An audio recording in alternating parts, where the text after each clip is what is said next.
Chapter 8. Beginning of the End. I managed to stay in H for the summer semester. Instead of being in the house, we were now almost always in the garden by the river. The Japanese man, who, by the way, had really lost in the wrestling match, was gone, and the Tolstoy man was also missing. Demian kept a horse and rode with endurance day after day. I was often alone with his mother. At times I marveled at the peacefulness of my life.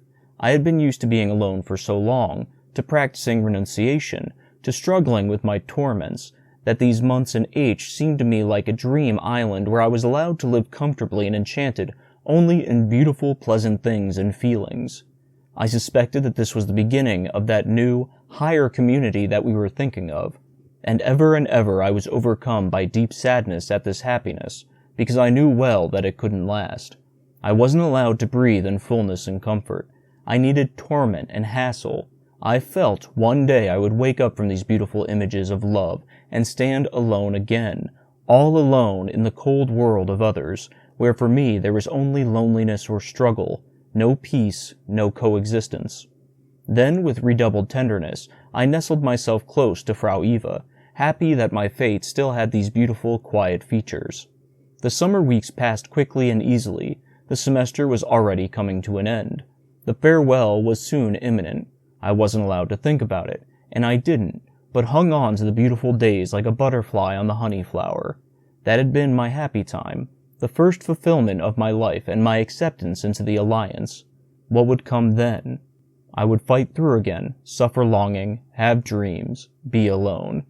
One of these days, this feeling came over me so strongly that my love for Miss Eva suddenly flared up, painfully. My God, how soon I no longer saw her, no longer heard her steady, good step through the house, no longer found her flowers on my table. And what had I achieved? I had dreamed and lulled myself into comfort instead of winning her, instead of fighting for her and taking her forever. Everything she had ever said to me about real love came to mind. 100 fine, admonishing words, 100 quiet temptations, promises perhaps. What had I made of it? Nothing. I stood in the middle of my room, gathered all my consciousness and thought of Eva. I wanted to gather the strength of my soul to make her feel my love, to draw her to me. She had to come and long for my embrace. My kiss had to rummage insatiably in her ripe love lips. I stood intense until my fingers and feet were cold. I felt that strength was coming from me. For a few moments something inside me contracted tight, something bright and cool. For a moment I felt the feeling that I was wearing a crystal in my heart, and knew that was who I was. The cold reached my chest. When I woke up from the terrible tension, I felt that something was coming. I was exhausted to death, but I was ready to see Eva come into the room, burning and delighted. The clatter of hooves now pounded up the long road, sounded close and hard, and suddenly stopped. I jumped to the window. Below, Demian got off his horse. I ran down. "What's wrong, Demian? Nothing happened to your mother." He didn't listen to my words. He was very pale, and sweat was running from both sides of his forehead down his cheeks. He tied the reins of his heated horse to the garden fence, took my arm, and walked with me down the street. "Do you know something yet?" I didn't know anything. Demian squeezed my arm and turned his face toward me with a dark, pitying, strange look. "Yes, my boy. It's starting now. You knew about the great tension with Russia." "What? Is there war? I never believed in it." He spoke quietly, even though no one was around. "It hasn't been explained yet, but there is war. Count on it. I haven't bothered you about it since, but I've seen new signs 3 times since then. So there will be no end of the world, no earthquake, no revolution. It will be war. You'll see how it works. It will be a joy for the people. Everyone is already looking forward to getting started. Life has become so boring for them. But you'll see, Sinclair, that's just the beginning. It will perhaps be a big war, a very big war, but that too is just the beginning. The new begins, and the new will be terrible for those who cling to the old. What will you do?" I was dismayed. It all sounded strange and improbable to me. "I didn't know. I don't know, and you?" He shrugged. "As soon as there is mobilization, I will move in. I'm a lieutenant." "You?" I didn't know a word about it. "Yes, it was one of my adjustments. You know, I never liked to attract attention to the outside world, and always tended to do a little too much to be correct. I think I'll be in the field in 8 days. For God's sake. Well, boy, you don't have to take it sentimentally. I actually won't enjoy commanding gunfire on living people, but that will be beside the point. Each of us will now get into the big wheel. You too. You will surely be dug out. And your mother, Demian? Only now did I remember what happened a quarter of an hour ago, how the world had changed. I had summoned all my strength to conjure up the sweetest image, and now fate suddenly looked at me anew from a threateningly terrible mask. My mother? Oh, we don't have to worry about her. She is safe, safer than anyone in the world today. You love her so much. You knew it, Demian. He laughed brightly and completely freely. Little boy, of course I knew it. Nobody has ever said Miss Eva to my mother without loving her. By the way, how was that? You called her or me today, didn't you? Yes, I called for Miss Eva. She felt it. She suddenly sent me away saying I had to go to you. I had just told her the news about Russia. We turned back and said little more. He untied his horse and got on. It was only in my room upstairs that I felt how exhausted I was, from Demian's message and even more so from the previous tension, but Miss Eva heard me. I had reached her with my thoughts in my heart. She would have come herself if she hadn't. How strange all this was, and how beautiful actually. Now a war was coming. Now what we had talked about many times was about to begin to happen, and Demian had foreseen so much of it. How strange that the current of the world should no longer run past us somewhere, that it now suddenly passed right through our hearts, that adventures and wild fates were calling us, and that now, or the moment, soon would come when the world needed us, when it wanted to transform itself. Demian was right. It wasn't sentimental. The only strange thing was that I was now supposed to experience the solitary affair of fate together with so many people, with the whole world. Well then. I was ready. In the evening, as I walked through the city, every corner was buzzing with great excitement. The word war everywhere. I came to Miss Eva's house and we had dinner in the garden shed. I was the only guest. Nobody said a word about war. Only late, shortly before I left, Miss Eva said, "Dear Sinclair, you called me today. You know why I didn't come myself. But remember, you now know the call, and whenever you need someone to carry the mark, call again." She rose and led the way through the garden twilight. The mysterious one walked tall and princely between the silent trees, and above her head the many stars glowed small and delicate. I'm coming to the end. Things moved along quickly. Soon there was war, and Demian, strangely strange in the uniform with the silver-gray coat, drove away. I brought his mother back home.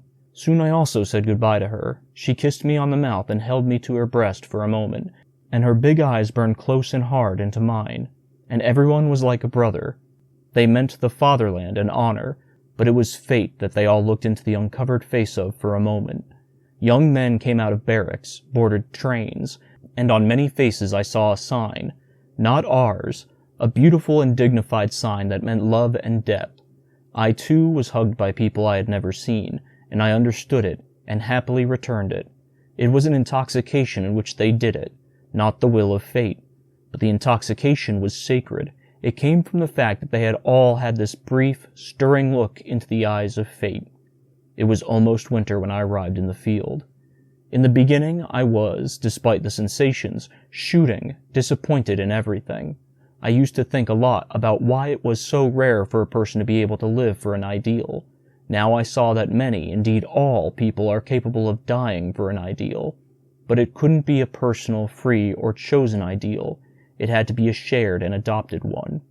But over time I realized that I underestimated people. As much as the service and the common danger uniformed them, I still saw many, living and dying, magnificently approaching the will of fate. Many, very many, not only during the attack but at all times, had that fixed, distant, somewhat obsessed look that knows nothing about goals and means complete surrender to the monster. No matter if they believed and thought whatever they wanted, they were ready, they were useful, the future could be formed from them. And the more the world seemed focused on war and heroism, on honor and other old ideals, the more distant and improbable every voice of apparent humanity sounded. This was all just the surface, just as the question of the external and political aims of the war remained only surface. Something was developing deep down. something like one knew humanity, because I could see many, and some of them died at my side. They had a feeling that hatred and anger, killing and destroying were not tied to the objects. No, the objects, like the targets, were entirely random. The primal feelings, even the wildest ones, were not directed at the enemy. Their bloody work was only an emanation from within, from the soul divided within itself, which wanted to rage and kill, destroy and die in order to be able to be reborn. A giant bird fought its way out of the egg, and the egg was the world, and the world had to fall into ruins. One early spring night I stood guard in front of the farm we had occupied. A weak wind blew in capricious gusts.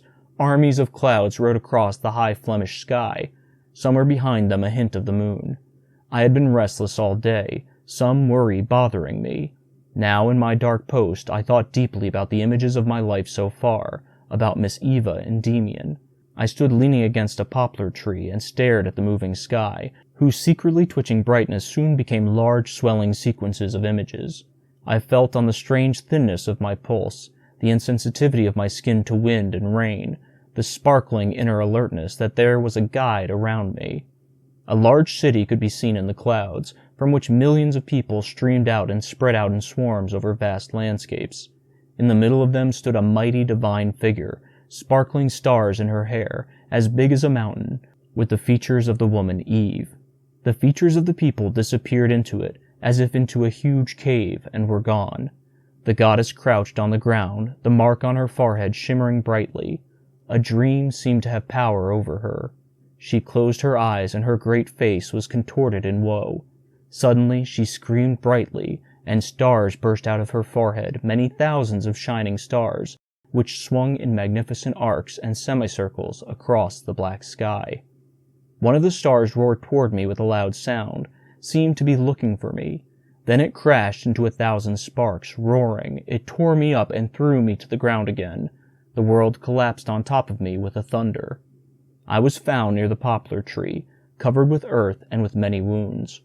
I was lying in a cellar. Guns roared above me. I was lying in a wagon and bumping over empty fields.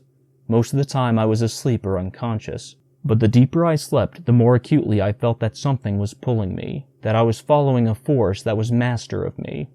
I was lying on straw in a stable. It was dark. Someone had stepped on my hand, but my inner self wanted to go further. It pulled me away more strongly. Again I lay on a cart, and later on a stretcher or ladder, feeling more and more like I was being told to go somewhere, feeling nothing but the urge to finally get there. Then I reached my goal. It was night. I was fully conscious. I had just felt the pull and urge inside me. Now I was lying in a hall, bedded on the floor, and felt that I was where I was called. I looked around. There was another mattress right next to my mattress, and someone on it leaned forward and looked at me. He had the mark on his forehead. It was Max Demian. I couldn't speak, and neither could he or didn't want to. He just looked at me. On his face was the glow of a traffic light hanging on the wall above him. He smiled at me. He kept looking into my eyes for an infinitely long time. He slowly pushed his face closer to me until we were almost touching. "Sinclair," he said in a whisper. I gave him a sign with my eyes that I understood him. He smiled again, almost as if in pity. "Little boy," he said, smiling. His mouth was now very close to mine. He continued to speak quietly. "Can you still remember Franz Kromer?" he asked. I winked at him, and could also smile. "Little Sinclair, be careful. I'll have to go away. Maybe you'll need me again someday, against the Kromer or otherwise. If you call me then, I won't come so rudely on a horse or by train. You then have to listen to yourself. Then you will realize that I am inside you. Do you understand? And something else. Miss Eva said that if you ever felt bad, then I should give you the kiss that she gave me to give you. Close your eyes, Sinclair." I closed my eyes obediently. I felt a light kiss on my lips, which always had a little blood on them that never wanted to lessen, and then I fell asleep. In the morning I was woken up and told to be bandaged. When I was finally fully awake, I quickly turned to the neighboring mattress. There was a strange person lying on it that I had never seen. Bandaging hurt. Everything that happened to me since then hurt. But when I sometimes find the key and descend completely into myself, where the images of fate slumber in the dark mirror, then I only have to lean over the black mirror and see my own image, which is now completely like him, mine, friend and guide.